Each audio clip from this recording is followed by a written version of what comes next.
Welcome back to another session of Ask Kimberly questions.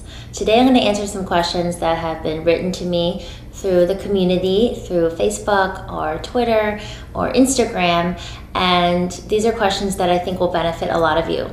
So let's get right into it. The first question is help.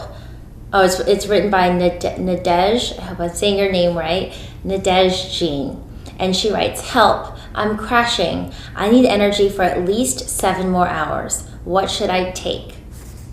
So, great question. A lot of us have issues with energy. It's one of the most predominant things that clients say to me is that they feel tired all the time or that they get fatigued in the afternoon. So the first thing I want to point out about the question is, what should I take? So it's this idea of always wanting to take something from the outside to remedy a symptom, whether it's coffee or sugar, some other type of caffeine. We always feel that we need to take something rather than, now I want to shift our perspective to how can we really utilize our own energy and create this energy and harness this energy from within. We all have a tremendous amount of energy and potential within our bodies, but we tend to squander the energy by not eating the right foods, which are difficult to digest and take so much of our energy, or we're not strategic in the way that we order or combine our foods. So the first thing in general is to really look into the beauty detox principles of eating light to heavy and beauty food pairing, which can already help to give you a big boost of energy. The next part of this question, if you need energy for at least 7 more hours, it says to me, okay, maybe this is by mid-morning or by mid-afternoon or later in the day. So again, I just want to stress how important it is to start your day off right. Even if you're not perfect every single day, to really try to get your glowing green smoothie in every morning. This is so energizing. I can't stress that enough. It's all the vitamins and minerals and nutrients that we were meant to eat in a blended form with all the fiber intact. So it can just go into your system and help to maintain your blood sugar levels because of all the fiber and give you all this amazing amount of nutrients. So it's important to have it in the morning. I also have it in the afternoon on an empty stomach, often a couple hours after lunch if I need something, because it's so energizing. It will help to give you that boost in a natural way. As you start to shift your whole diet gradually or at your own pace, you start to, all your foods start to change better, and the way you sleep changes because you don't need as much caffeine. And so you wake up feeling rested the next day and you're making better choices. So when I see this question, the quick, answer to remedy it is, have some glowing green smoothie, of course.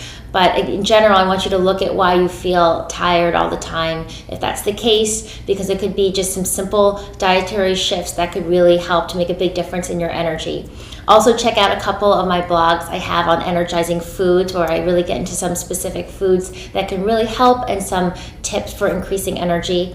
It's very important, I will say in general, to stay hydrated, especially if you're in a dry place. Well, as I am here in LA, you really do use a lot of the water in your system, a lot of the fluids. So really stay hydrated so you stay alert.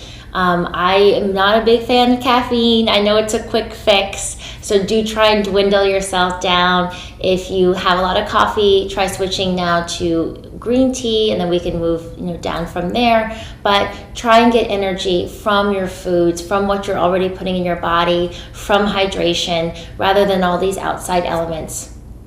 Some natural, this will be a really long session if I go into the natural foods. So check out the blogs and you'll see a lot of other specific foods which can help a lot as well.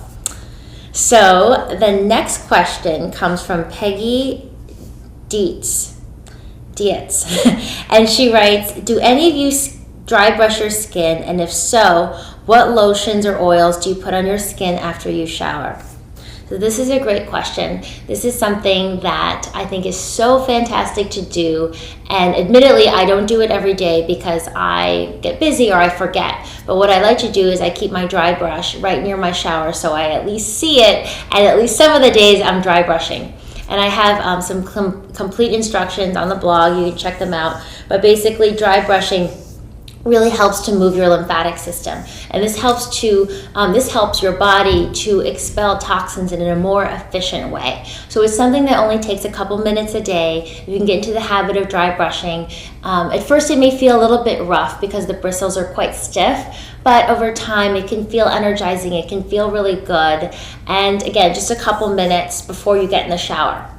After the shower, the only thing I like to put on my skin is either coconut oil, I just rub a little bit in, or shea butter, pure shea butter. I don't like to use a lot of different lotions which have a lot of different ingredients in them. Your skin is especially body lotion, it's such a big surface area. And if you're putting in products which have a lot of different chemicals, there's so much space for the chemicals to go into your body. So keep it really simple. Try the coconut oil, it works really well, or some shea butter.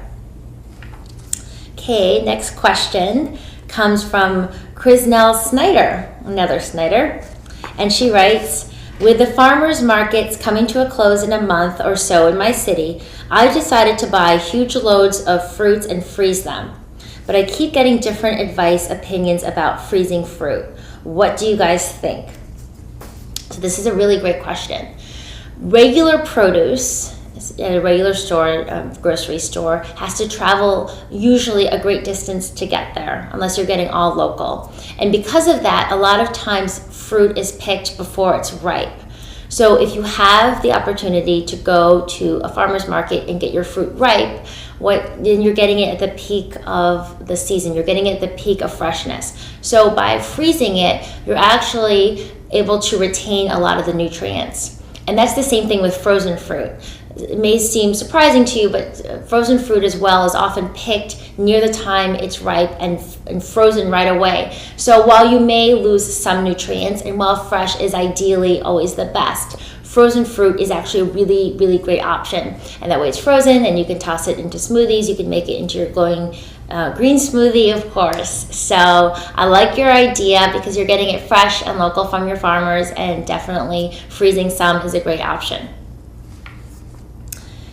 Oh, and I wanted to mention that one of my teachers, Ann Wigmore, does mention frozen fruit in some of her recipes. So she was a leading raw food advocate and teacher. So she says it's okay, then it definitely has some great benefits. And lastly, from Twana Harps, she asks, should you store nuts, seeds, and grains in the fridge? So this is a great question. And if you have room, I say absolutely store your seeds and nuts in the fridge or even in the freezer. The reason is that nuts and seeds have a lot of different oils which can become rancid, and they're susceptible to heat. And even between seasons, or if there's a heat wave, or heating and air conditioning units, there's always in your house there may be fluctuations in temperature, or if you leave it out on the counter because it looks pretty in a little jar, it may get hit directly with sunlight. So to be safe, if you have space, store them in a cool place. For me, the little drawer in my fridge where most people would put cheeses or deli meats is where I have all my nuts in little baggies stored in there. So I definitely store all of mine in the fridge. So thank you guys so much for tuning in to another session of Ask Kimberly. Keep the questions coming. I love them, and maybe next time I will answer yours as well. See you soon.